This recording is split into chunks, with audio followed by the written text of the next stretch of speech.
टूटे मन के लिए समाधान।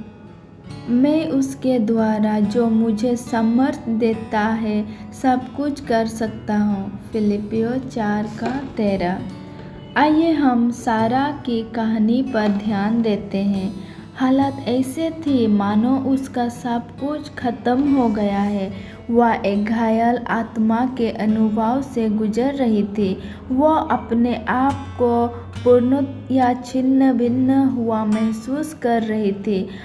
अब जीने की भी इच्छा नहीं थी। आत्महत्या के विचार उसे झकझोर रहे थे।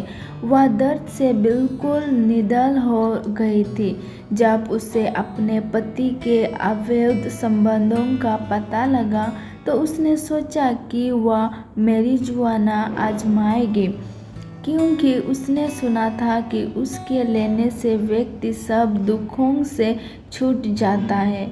उसे और चाहिए भी क्या था, पर आज तक इस रास्ते पर कदम बढ़ाने की उसकी हिम्मत नहीं हुई।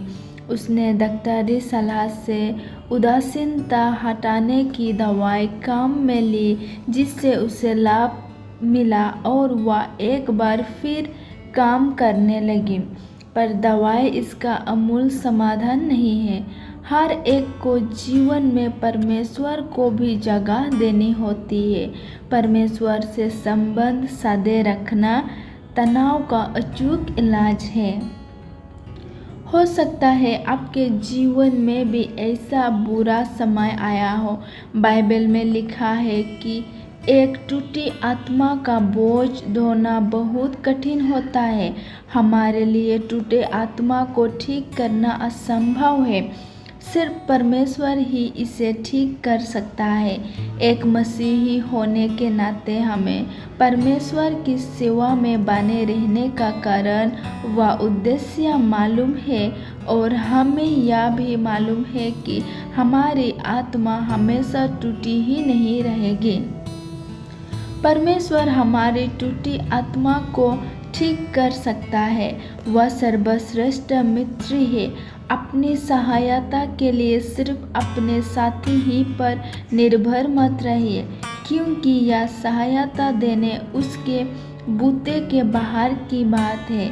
यदि आप बाइबल पढ़ेंगे तो जानेंगे कि परमेश्वर टूटे लोगों को, घायलों को ठीक करके उन्हें महान तरीकों से उपयोग करता है। जब तक आप उस पर विश्वास करते हैं तो वह आपको ठीक रखेगा और अंत में आप बिल्कुल ठीक हो जाएंगे।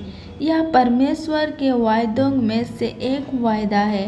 परमेश्वर अपने शरणगतों को चंगा करके नया जीवन प्रदान करता है।